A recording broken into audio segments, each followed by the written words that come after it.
Welcome to the Wired for Success podcast, your show for ambitious, mission-driven entrepreneurs who want to build million-dollar businesses without sacrificing their health, relationships, or happiness, who understand that in order to build their empire, they need a solid foundation, and that the more they are thriving, the more their business is thriving too. This show brings you the very best from science, self-development, and entrepreneurship to set you up for sustainable success. Hi, I'm Claudia Garbutt, the scientist turned mindset and high-performance coach for entrepreneurs, and I help you get wired for success. This episode is brought to you by Pulsetto, the vagus nerve stimulator that biohacks your parasympathetic nervous system. Let's face it, we can't avoid stress in our lives, but we can learn how to handle it better. And in order to do that, we need to relearn how to switch our body's programming from the constant fight-or-flight mode back to the rest and repair mode. And you're probably thinking, that's certainly easier said than done when you A, don't have much time, and B, don't know how to do that. And that's where the Pulsetto device can be super helpful. It uses electrostimulation to help you activate your parasympathetic nervous system in as little as 4 minutes a day. 86% of users report feeling calmer and less stressed after using Pulsetto, and I can vouch for that. I've had some trouble with sleep, therefore I especially love the 10-minute sleep setting that helps me relax and fall asleep faster. And as we all know, good sleep is so important. So if you have trouble relaxing and you've been looking for a way to improve your sleep, why not give this a try? For more info, check out episode 208 of the podcast, in which I interview the co-founder of Pulsetto. And for a 10% discount on your order, go to pulsetto.tech/wiredforsuccess. That's pulsetto.tech/wiredforsuccess. Enjoy. Without further ado, let's dive into today's episode. Hey everyone, and welcome back to a brand new episode of the Wired for Success podcast, where we talk about all things science, self-development, and entrepreneurship that help you get to that next level of success in your life and business. My guest today is Jon Ostenson, the founder and CEO of FranBridge Consulting, an Inc. 5000 company and a top 0.1% franchise consultant. Jon is also the author of the best-selling book, Non-Food Franchising. So welcome, Jon, and thank you so much for talking today. Yeah, excited about our conversation, Claudia. Thanks for having me. Absolutely. Looking forward to this. So, Jon, when we think about franchising in general, it often conjures up images of, fast food chains, but your focus is on non-food franchising. Can you walk us through what this space looks like and why it's such a game changer for entrepreneurs? Absolutely. And I'll start by saying we've got nothing against the food guys. We certainly need them and we support them. But it's my humble belief that there are easier ways to make money, and that most of our clients would agree with me. So, when you look at the franchise world out there, there's a couple thousand companies that operate there under the franchise model, which I'm happy to get into. And, about half of those opportunities are outside of food. So it's in industries like health and wellness, home and property services, categories like kids, pets, seniors, so many different niches underneath those that have opportunities that are understandable, cash flowing businesses, aren't trendy, aren't going to go out of style, kind of non-sexy in some cases with some of those industries. And, what I love is, from my background, I spent many years in the corporate world, like a lot of your listeners, and had that desire to build my own empire. And, for me at first, I didn't know how to connect the dots. And I really was fortunate to step in as president of Shelf Genie franchise system when I left the corporate world, and really fell in love with the franchise model. Just saw how so many different backgrounds could come together under a shared system of support and operate the same business in their respective markets. And so fell in love with the model and spun off and invested in franchises myself on the franchisee side. So I've been on both sides, and, I'm fortunate to have good people running those, and it allows me to spend most of my time helping others now connect the dots and identify the top opportunities in their markets. Well, maybe we should actually take a step back. Can you explain the franchise model for people who are listening and are curious but might not know exactly what you're talking about? Absolutely. And I'll start by saying franchising is not right for everyone. Some people are too entrepreneurial and want to put their thumbprints all over an idea, and they wouldn't fit well within the franchise model. But I do believe, based on what I've seen, the vast majority of would-be business owners, would-be entrepreneurs would benefit by going the franchise route. And what franchising is essentially you've got someone on the sideline in that franchise company, the franchisor who's like a coach, and you've got other franchisees and a support team. They're supporting you. So you're in business for yourself, but not by yourself. And, some of the benefits that are provided there would be, again, you've got a coach in that franchisor. You've got a community of other franchisees living the same thing day in, day out. You've got an operations and marketing team on the sideline that's helping you get to third base a whole lot faster than if you were to trial and error and do it on your own. With the franchise model, you get the bulk buying capabilities because you're a much larger entity together. So you oftentimes get discounts on services and on different goods. Obviously, there's a brand component to it that, in some industries is more important than others, but a shared brand, you're going back to, it's a system that has been proven out, a model that works in other comparable markets by people with similar backgrounds. And so it doesn't totally de-risk the equation, but it gives you a much more higher level of confidence going in. And that's been proven out just in the success rate of franchisees versus startups over time, much higher success rate around franchises. So again, franchising is not right for everyone, but for most people, it can provide a really good avenue to getting into business ownership. Now, you mentioned you are a franchisee as well. How did you pick the right company for you? Yeah, and so what I like to think about in regards to my own investments, as well as those for my clients, is, there's a sea of a lot of opportunities out there. And, the way we differentiate and think about it would be, obviously the financial model's got to be there, the competitive advantages within its respective industry. We're looking at what are current owners in their system saying about their experience so far. We're looking at the leadership teams. We want to see a good blend of industry experience as well as franchise experience represented on that team. So, there's a little bit of art, a little bit of science to all of this. And then obviously the opportunity's got to have good available territory within your market. So for me, I'll just rattle off, the ones that I'm currently invested in. I've got an asphalt paving business and line striping. So think parking lots. Yeah, Wow. I mentioned non-sexy, right? That's probably a poster child for non-sexy right there. Non-trendy. I've got one that provides temporary walls, like containment walls around renovation projects and construction sites. Again, it's kind of like an equipment rental type business, something that would not be top of mind. And that's the fun thing is most of our clients come to us and they say, hey, we're open-minded, don't know what we're looking for until it's right in front of us. And then we introduce them to one of these niches. I've got one that is a custom orthotics business. We use 3D printing to produce inserts, customized to people's feet. And then we sell some footwear along with that. But that's one that's in the health and wellness space that is a retail kind of type franchise, which oftentimes when you think of franchising, you think of a location, right? But for those first two businesses I mentioned, you don't have a customer facing retail location. Instead, it's more service based. It's more out in the field.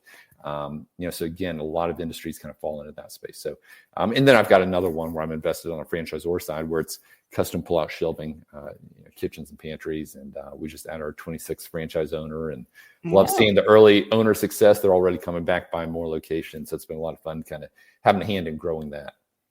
That sounds super interesting. And it's very diverse. Who would have thought? So what's driving the surge in franchise investments today? Who are the people entering the space and what motivates them? Yeah, we're seeing a wide variety of backgrounds, but I think more and more people are realizing that, from an investment standpoint, business ownership can make a lot of sense within that investment portfolio.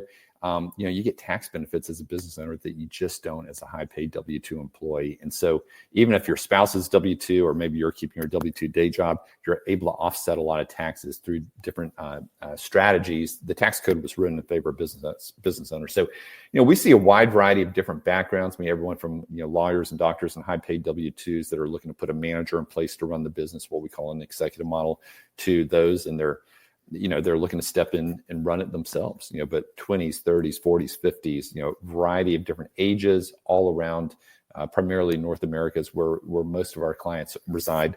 But they're, again, looking to break free of the 9 to 5. They're looking to dip their toe in the waters and in some cases jump full on into business ownership. And oftentimes they come to us and say, we don't know where to start. We don't know what industry to get into. And we love exposing them to what, if we were in their shoes after we get to know them, what would be those top 10, top 12 available opportunities in their market?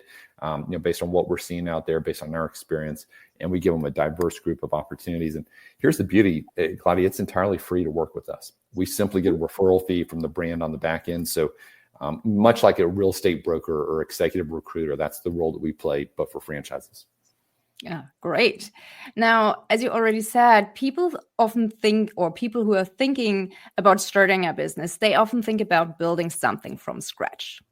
But if you had to sum it up, what are the biggest advantages and trade-offs of franchising versus traditional entrepreneurship? Yeah, I'll start off with the trade-off. So again, you have to stay within the lines. You can't do anything too crazy. If you're a franchisee, if you think about the movie The Founder, you can't just go off and start making your own menu items, right?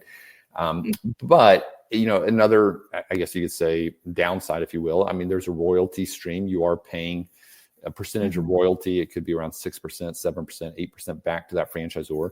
And I always encourage my clients, as you go through the exploration process, make sure that what you're getting in exchange for that royalty stream is, it's enough value coming from the franchisor. Oftentimes it'd be things that you'd be paying for anyway if you were, just a startup business owner. But what you get in exchange for that investment, again, you get that support system on the sideline. You get a playbook. You get some brand awareness. You get the marketing data, so you're not having to recreate the wheel when it comes to marketing. You're able to, get that community, which I think is oftentimes overlooked. I mean, having other business owners that are running the same business as you in their various markets, and you're coming together, exchanging best practices, exchanging learnings. There's just so much synergy and support that if you were out there on your own, just starting a business, you wouldn't have. So I think that is huge. Obviously, you've got a franchisor that's proven out this system elsewhere, and you can learn from their experience and, take their coaching as well. So, and a good franchisor is always going to be innovating. They're going to be bringing new products in, new services in, introducing new ideas, bringing new ways to market. And so a good franchisor is, and I say good franchisor because just like any industry, you're going to have really strong players, but you're also going to have some that are not as strong. And that's where we come in to help our clients identify who are the top players that are worth the value that from your end, they'll be providing that value back to you. Yeah, and from your own personal experience, what did you find, what was the biggest advantage for you personally in this model? Is it the community or one of the other things? Yeah, that's a great question. I don't know if I've ever been asked what is the most valuable. I would say, I kind of harken back to the community. I'm a big believer in mastermind groups. I'm a part of different masterminds out there with people from diverse industries. And so we're learning from each other's experiences, kind of serving as a board of directors. Like the Entrepreneurs Organization is one of those where I've got a forum that meets every month. But it is nice with the franchise because you're running the shared system. So again, everyone brings different backgrounds to the table, different life experiences. And a good franchisor is going to allow some innovation. They're going to let you try new things without going too far outside the lines.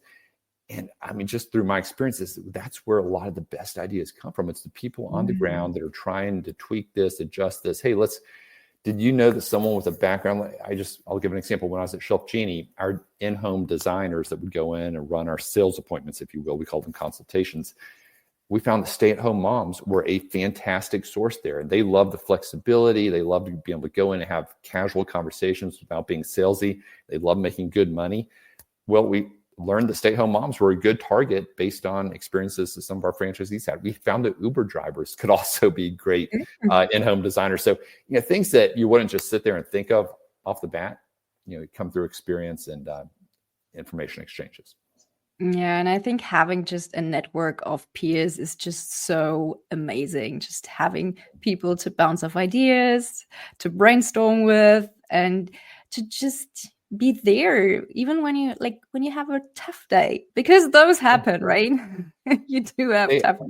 They absolutely do. And that's a great point. I never want to sugarcoat it. It takes work, right? Even if you're running what we call an executive model or semi-passive, where you put a manager in place, if it's not a great manager running the day-to-day operations, you're gonna have to lean in. It can create headaches. But if you have a strong franchisor and you've got a strong manager that's highly incentivized, that franchisor can carry a lot of the support water for you, so you can keep your day job.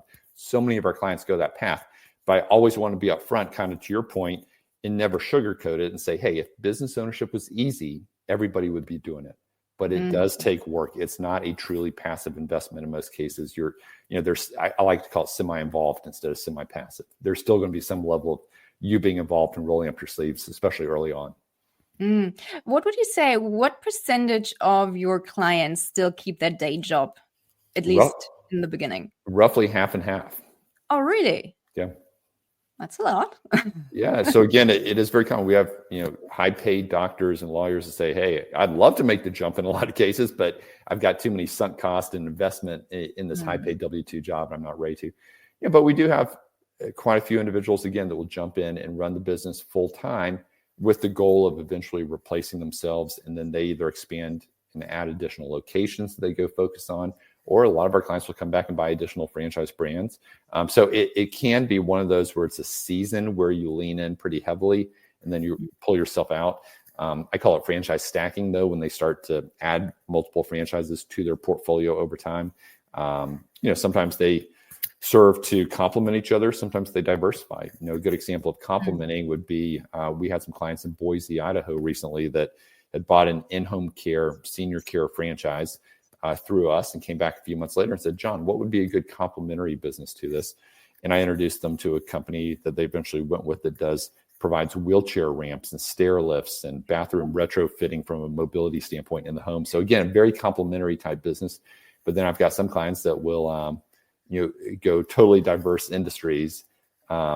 But it's neat when you see the case studies over time, they're able to attract better talent into their organization because they have this ability to promote within into different verticals. So it keeps the organization's culture very interesting. Yeah, that makes total sense. Are there any trends or industries within this non-food franchising, within this field, that you believe will really grow in the next few years? There's so much emphasis around health and wellness. I mean, we had quite a few clients this past year that got involved in testosterone replacement, hormone replacement therapy. That's a little more cutting edge, but it's such a fragmented space out there that I think having a national or international player in that space can be really big. So we've had clients getting in there. I think that's going to continue to expand. I mean, we call it the silver tsunami, but that aging population, what are services that can support them? We're seeing more and more of that. Things like youth soccer. We've had clients do incredibly well with youth soccer. Pet grooming, pet boarding is obviously big. Home and property services has really been a sweet spot for several years now. I'd say coming out of COVID and even before COVID, it's things like gutters and flooring and dumpsters and things that, again, fragmented kind of blue collar industries.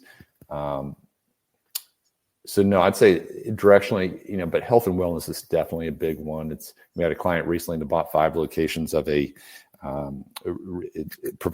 business that provides different recovery modalities. So infrared sauna, cold plunge, red light therapy, cryo, all under one roof. And that one's doing exceedingly well right now. So it's so diverse out there, but we do try to stay away from trendy as much as we can. I think the food area is a little more susceptible to trendy. Frozen yogurt was big until it wasn't, just as an example. So we like things that aren't going to change, consumer whims aren't going to change around some of these industries. True. What would you say are some common mistakes or misconceptions that people have when they explore franchise opportunities? Yeah, I think first off, they think it's all food, right? And that's what comes to mind. And so, that's why I wrote a book called Non-Food Franchising to help expose people to all these other types of opportunities. So I'd say that is one. I would say sometimes, that your hands are tied, having to stay within the lines. A good franchisor is going to allow you to try some innovation and try new things. I'd say another misconception is just the investment level that it takes. When you look at food, oftentimes you are in for 7 figures. But most of our clients, when you look at the all-in investment, meaning the franchise fee, the startup costs, and several months of working capital, oftentimes you're in the range of $150,000 to $300,000. That's where a lot of opportunities fall from an all-in investment standpoint. So, and there are a lot of ways to fund that. Banks obviously prefer lending to franchises versus startups. So, different loan programs are very, very common within franchising. And oftentimes you can use an old retirement plan to purchase the franchise too through what's called the ROBS program. So again, I think franchises can be more accessible to people than oftentimes they think. And how do you help entrepreneurs identify the right franchise that really aligns with their personality, their skills, and also their long-term goals? Yeah, it's fascinating, Claudia. Some of our clients say, hey, we want to have something that we're totally passionate about. It's got to be an industry that we get excited about personally. Others say, hey, it's all about the numbers. Show me what has the highest return. So, we try to understand kind of the why for people and what drives them, what's most important from a criteria standpoint. We kind of create this buy box through which we evaluate opportunities. But where we sit, we do a lot of placements, and we also work with other consultants out there and get to see their placements. So we have a perspective on who are those companies that are doing a lot of placements and why is that? And then we're able to kind of tailor our curated opportunities. A lot of it comes down to what's available in the market. Good opportunities move incredibly fast. We see a lot of real estate investors getting involved in franchising for many reasons. Again, it's another tax advantaged investment, and there aren't too many good real estate deals to be had right now. Inventory is low, so they're jumping over to franchising. And so we do see it's getting crowded. A lot of opportunities are moving fast. And so we're always working with franchisors to understand, how can we move our clients up in their pipelines so they get a shot at the better territories. So there's a little bit of art, a little bit of science, some of those filters that we talked about earlier, just the strength of the franchisor and their background and the financial model and the competitive advantages. So ultimately, as I mentioned, it's entirely free to work with us, but we get to know our client, have them fill out some information as well. And then we bring them a good assortment. We don't try to be too prescriptive. We want to show them different price points, different industries, what we like in their market. And then they'll pick 3 or 4 to speak with. Typically, we'll hold their hand through the discovery process as they explore it with a franchisor, and we can always iterate as needed. But what I found, Claudia, is once they start looking at real opportunities, they're having some real conversations, they start to crystallize in their mind what are those characteristics that are most meaningful to them. And like I said, we can iterate based off of that. So for someone who's, let's say, franchise curious, but feels totally overwhelmed by all the choices, what are the first steps that you recommend they take? Yeah, I would say, come out to our website, FranBridgeConsulting.com. We'd love to share a free copy of our book, Non-Food Franchising. We packed a lot of content into 90 pages to really get you up to speed on how franchising works and different things to think about, as well as examples of opportunities. So the feedback we've gotten is it really helps to get the juices flowing and help you understand the franchise model more. And then if someone would like to take a next step, I'm more than happy to jump on a call with them and help them understand, could franchising make sense for their situation, and what steps we would take from there. So again, entirely free to work with us. We're essentially a real estate broker, but for franchises. But I do think, receiving a copy of our book, again, you can get that from our website, would be a really good first step. Sounds great. Thank you so much for sharing. Now, I always like to ask my guests what they do personally to stay happy, healthy, and productive so they don't burn out. So what would be your answer to this question? How do you stay happy and healthy?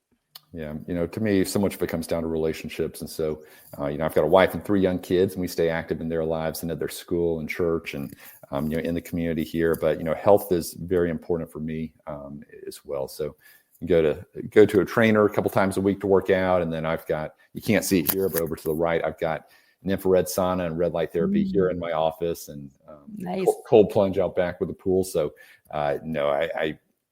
keeping healthy is top of mind for me, along with the relationships.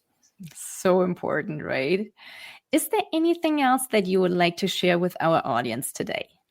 I always encourage people, it doesn't hurt to, take a step off the couch. Activity breeds activity. I just see so many case studies of people that are, like you said, franchise curious, and they want to step out and understand, and, entirely no cost to get a copy of the book and start learning more.